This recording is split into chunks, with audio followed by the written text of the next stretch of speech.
दोस्तों नमस्कार, मैं राम सूरत यादव। क्या मोदी सरकार सचमुच तानाशाही सरकार के रूप ले लिया है?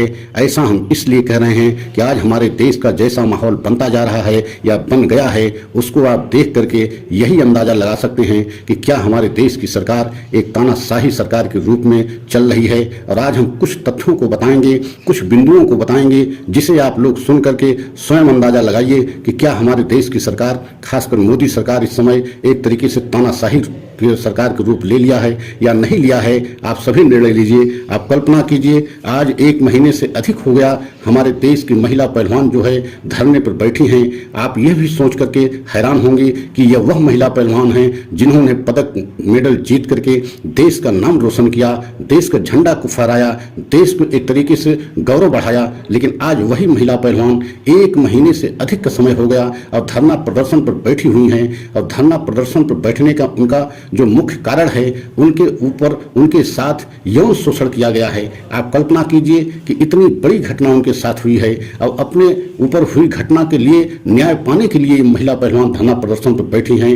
और 1 महीने से अधिक का समय हो गया, हमारे प्रधानमंत्री जी कुछ बोल नहीं रहे हैं, बिल्कुल एकदम चुप्पी साधे हुए हैं। आप कल्पना कीजिए, यही महिला पहलवान जब पदक पाती थी, जब स्वर्ण पदक ये पाती थी, विदेशों में देश का नाम रोशन करती थी, तो वहां से आने के बाद प्रधानमंत्री जी इनके साथ फोटो खिंचवाते थे और इनको बहुत सारी बातों को शेयर करते थे, आश्वासन देते थे कि कोई भी कष्ट, कोई भी आपको समस्या हो तत्काल हमसे आप संपर्क करें। लेकिन आज सोचिए कि उन महिला पहलवानों ने आज 1 महीने से ज़्यादा हो गया धरना प्रदर्शन दे रही हैं, लेकिन उनको न्याय नहीं मिल रहा है। न्याय मिलने की बात छोड़ दीजिए, उनसे कोई बात करने के लिए तैयार नहीं है। मतलब सरकार का कोई प्रतिनिधि, कोई मंत्री, कोई सांसद उनसे बात करने के लिए तैयार नहीं है। और प्रधानमंत्री तो बिल्कुल नहीं उस पर कोई बात कर रहे हैं, एकदम चुप्पी साधे हैं। आप कल्पना कीजिए, एक तरीके से धरना प्रदर्शन तभी किया जाता है न्याय पाने के लिए, और एक तरीके से न्याय पाने का आखिरी विकल्प होता है धरना प्रदर्शन। इसके पहले सारे विकल्प को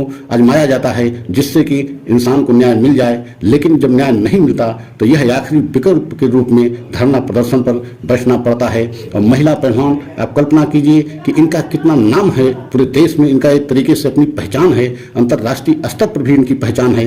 तो क्या ये महिला पहलवान किसी तरीके से ऐसा झूठा आरोप लगा सकती हैं, और वो भी यौन शोषण का आरोप लगाएं? और किसके ऊपर लगाएं? मतलब कुश्ती संघ के अध्यक्ष बृजभूषण शरण सिंह के ऊपर ये आरोप लगा है। आप सोच नहीं सकते हैं कि जो पहलवान इतने नामी हो, पूरे देश में उनकी पहचान हो, अंतर्राष्ट्रीय स्तर पर भी उनकी पहचान हो, तो यौन शोषण को लेकर के क्या झूठा आरोप लगा सकती हैं? ये संभव नहीं है। लेकिन अगर ऐसा आरोप लगाई है तो इसमें कहीं न कहीं सच्चाई है, और अगर सच्चाई नहीं है तो आप सोच नहीं सकते हैं कि इस पर जिस तरीके से पूरी सरकार बृजभूषण शरण सिंह की मदद कर रही है। और मदद हम इसलिए कह रहे हैं कि आप यह भी सोचिए कि इन्हीं महिला पहलवानों ने एक तरीके से FIR कराने के लिए जब सुप्रीम कोर्ट का दरवाजा खटखटाया था, तो सुप्रीम कोर्ट स्वयं जो है उस पर संज्ञान लेते हुए दिल्ली पुलिस को नोटिस जारी किया, तब जाकर के FIR दर्ज हुई। लेकिन FIR दर्ज होने के बाद अभी तक कोई कार्रवाई नहीं हुई। तो आप सोच सकते हैं कि इनके साथ कितना अन्याय हो रहा है, और न्याय पूरी सरकार देख रही है। लेकिन आज तक बृजभूषण शरण सिंह के खिलाफ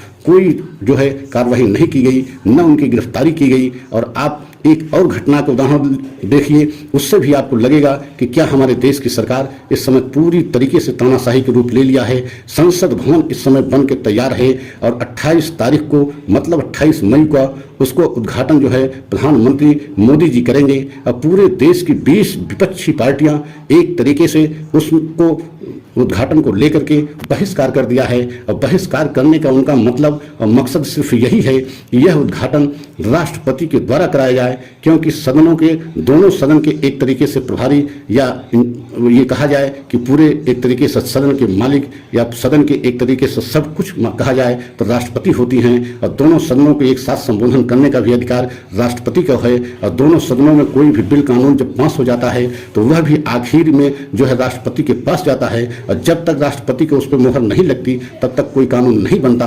और यही वजह है कि पूरे देश की 20 विपक्षी पार्टियों ने इस उद्घाटन का एक तरीके से बहिष्कार कर दिया और मोदी सरकार पे बहुत बड़ा आरोप लगाया कि बताइए राष्ट्रपति के द्वारा यह उद्घाटन कराया जाना चाहिए, लेकिन राष्ट्रपति के द्वारा उद्घाटन न करा करके मोदी जी स्वयं उद्घाटन कर रहे हैं। इसका मतलब क्या है? क्या राष्ट्रपति से भी प्रधानमंत्री मोदी जी बड़े हो गए हैं? और सोचने का विषय तो ये है कि यही हमारे प्रधानमंत्री मोदी पूरे देश में जब राष्ट्रपति को बनाया गया था तो ये कहा गया था वो दलित समाज से आती हैं, आदिवासी समाज से आती हैं, और उनको हमने जब राष्ट्रपति बनाया तो विपक्षी पार्टियों को पेट में दर्द हो रहा है। लेकिन आज जब सम्मान की बात आई है तो उन्हीं के सम्मान को लेकर के विपक्ष की 20 पार्टियों ने जो संसद भवन के उद्घाटन का बहिष्कार किया है और कहा है कि राष्ट्रपति महोदय से उद्घाटन कराया जाए, क्योंकि वह हमारे देश की सबसे बड़ा पद एवं पहली महिला जो है राष्ट्रपति हैं और साथ में जो है प्रथम नागरिक भी हैं। तो विपक्षी पार्टियों का मानना या मांग क्या है? यही तो मांग है कि राष्ट्रपति से उद्घाटन कराया जाए। इस पर भी बीजेपी अड़ी हुई है और यह मांग विपक्षियों को नहीं मान रही है। तो आप कल्पना कीजिए, क्या राष्ट्रपति अगर उद्घाटन करने नहीं आएंगे और प्रधानमंत्री मोदी जी उद्घाटन करेंगे और 20 पार्टी जो है बहिष्कार करेंगी, मतलब उस उद्घाटन समारोह में नहीं जाएंगी, तो कैसा लगेगा, कैसा संदेश देश में जाएगा और इसका अंतर्राष्ट्रीय स्तर पर क्या संदेश जाएगा? लेकिन इससे मतलब मोदी जी को कोई नहीं है।